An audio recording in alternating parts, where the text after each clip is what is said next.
রাতের নিস্তব্ধতা, হিমশীতল বাতাস আর এক অজানা আতঙ্ক আমাদের পরিবারকে গ্রাস করেছিল। আমরা শুধু একটি নতুন বাড়িতে থাকতে গিয়েছিলাম, কিন্তু বুঝতেই পারিনি যে সেখানে আমাদের জন্য অপেক্ষা করছিল এক ভয়ঙ্কর অভিশাপ। প্রথম দিন থেকেই অদ্ভুত ঘটনা ঘটতে লাগলো। আয়নার মধ্যে ছায়া, রাতের অন্ধকারে ফিসফিস শব্দ, সিঁড়িতে কারো ভারী পায়ের আওয়াজ। আমরা ভেবেছিলাম হয়তো এগুলো কাকতালীয়, কিন্তু ধীরে ধীরে বুঝতে পারলাম কেউ আমাদের দেখতে পাচ্ছে, কেউ আমাদের চাইছে। আর একদিন সেই কেউ সত্যিই আমাদের সামনে এল। তার শূন্য চোখ আর গভীর শীতল কণ্ঠে বলল, এখান থেকে বেরিয়ে যাও, না হলে শেষ হয়ে যাবে। ভুতুরে বাড়িতে এক পরিবারের রাত, এক ভয়ঙ্কর সত্য ঘটনা। রাতের অন্ধকারে শিউরে ওঠার মতো সেই অভিজ্ঞতা, যা আমাদের পরিবারের জীবনে এক অদ্ভুত ছাপ রেখে গেছে।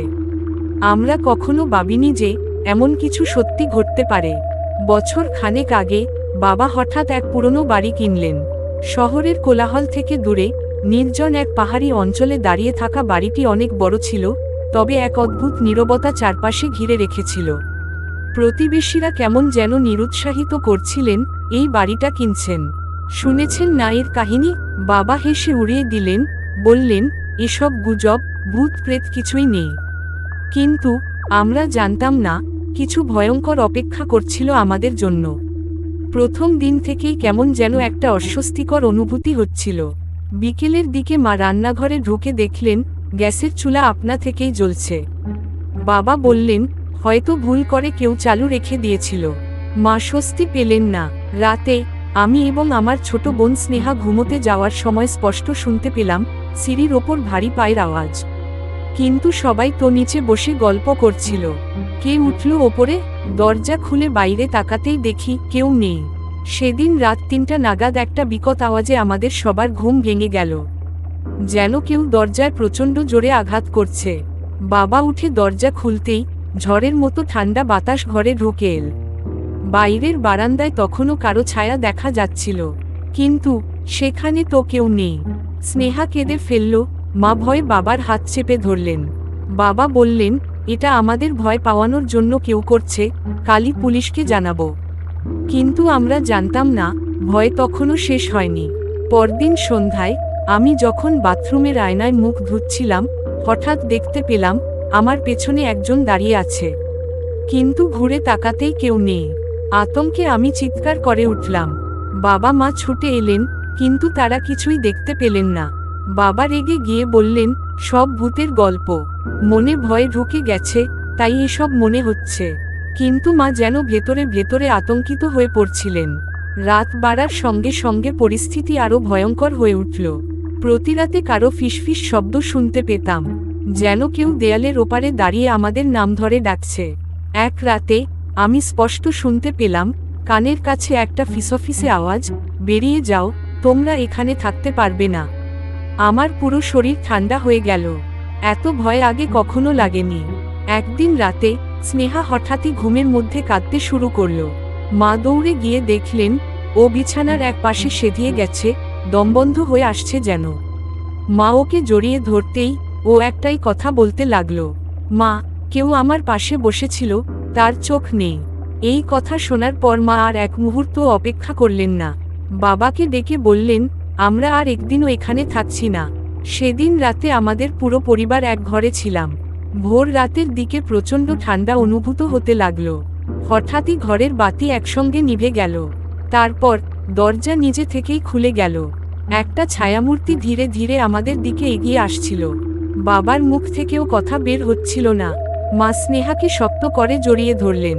হঠাৎই বাতাসে ভেসে এল একটা গম্ভীর কণ্ঠ, এই বাড়ি আমার, তোমরা চলে যাও। আমরা সবাই প্রায় দৌড়ে বাইরে বেরিয়ে এলাম। ওই রাতেই আমরা সিদ্ধান্ত নিলাম আর এক মুহূর্ত এই বাড়িতে থাকব না। পরদিন ভোরেই আমরা বাড়ি ছেড়ে চলে এলাম। কয়েক সপ্তাহ পরে বাবা লোকজনের কাছে শুনলেন এই বাড়িতে বহু বছর আগে এক পরিবার খুন হয়েছিল। তাদের আত্মাগুলো এখনও এই বাড়ির মধ্যে আটকে আছে। আজও আমরা সেই রাতের কথা ভুলতে পারিনি। মাঝে মধ্যে রাতে ঘুম ভেঙে গেলে মনে হয় ফিসফিসে আওয়াজ ভেসে আসছে। তোমরা ফিরে আসবে না তো? চেষ্টা ভুলে যাওয়ার, কিন্তু কিছু চলে যায়। আয়নার সামনে দাঁড়ালে মনে হয় পিছনে কেউ দাঁড়িয়ে আছে। আমরা ভেবেছিলাম এগুলো হয়তো ভয় থেকে আসা কল্পনা, কিন্তু সেটা ছিল না। অদ্ভুত ঘটনাগুলো আবার শুরু হলো। নতুন বাড়িতে থাকার কিছুদিন পর থেকেই ভয়ঙ্কর ঘটনাগুলো আবার শুরু হলো। একদিন রাতে বাবা অফিস থেকে ফেরেননি, মা রান্নাঘরে কাজ করছিলেন। আমি আমার ঘরে পড়ছিলাম, হঠাৎ জানালার কাছে একটা হাতের ছাপ দেখতে পেলাম, যেন কেউ জানালার ওপারে দাঁড়িয়ে আছে। আমি ধীরে ধীরে এগিয়ে গিয়ে বাইরে তাকালাম, কেউ নেই। কিন্তু পরের মুহূর্তেই আমার গায়ে ঠান্ডা শিহরণ বয়ে গেল, হাতের ছাপটা তখনও ছিল। স্নেহার অদ্ভুত আচরণ। স্নেহা ধীরে ধীরে বদলে যেতে লাগলো। ও একা একা বসে থাকতো, কারো সঙ্গে ঠিকমতো কথা বলতো না। রাতে প্রায়ই ওর ঘর থেকে ফিসফিস শোনা যেত, যেন কারো সঙ্গে কথা বলছে। এক রাতে মা ওর ঘরে ঢুকে দেখলেন স্নেহা বিছানার এক পাশে বসে আছে, আর দেয়ালের দিকে তাকিয়ে ফিসফিস করে বলছে, তোমরা চলে এসেছ? ঠিক আছে, আমি প্রস্তুত। মা চিৎকার করে ওকে জড়িয়ে ধরলেন, কিন্তু স্নেহার শরীর তখন বরফের মতো ঠান্ডা। পরদিন সকালে মা ওকে জিজ্ঞাসা করলেন, কিন্তু ও কিছু মনে করতে পারছিল না। ঘরের দেয়ালে হাতের আঁচড়। বাবা বিশ্বাস করতেন না এসব। উনি ভাবতেন আমরা মানসিক চাপে এসব কল্পনা করছি। কিন্তু একদিন সকালে তিনি নিজেই আতঙ্কিত হয়ে উঠলেন। সকালে উঠে দেখলাম আমাদের ড্রয়িং রুমের দেয়ালে আঁচড়ের দাগ, যেন কেউ নখ দিয়ে দেয়ালে লম্বা লম্বা দাগ কেটেছে। বাবা হতভম্ব হয়ে গেলেন। প্রথমবারের মতো তিনি আমাদের দিকে তাকিয়ে কিছু বললেন না, কিন্তু বুঝতে পারলাম তিনিও ভয় পেয়েছেন। ফিরে যেতে হবে। একদিন রাতে স্নেহা আচমকা ভয়ঙ্করভাবে কাঁদতে শুরু করল। ওর চোখ দুটো একদম ফাঁকা লাগছিল। ও শুধু একটা কথাই বলছিল, আমাদের ভুল হয়েছে, আমাদের ফিরে যেতে হবে। বাবা মা ভয় পেয়ে গেলেন। এতদিন পর বাবা বুঝতে পারলেন আমরা যা দেখেছি তা সত্যি ছিল।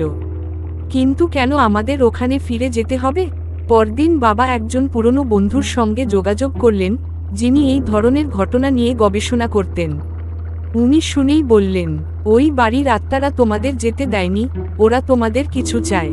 তোমাদের আবার সেখানে যেতে হবে, না হলে এই ছায়া সারা জীবন তোমাদের তাড়া করবে। আমরা আতঙ্কে ছিলাম, কিন্তু আমাদের আর কোনো উপায় ছিল না।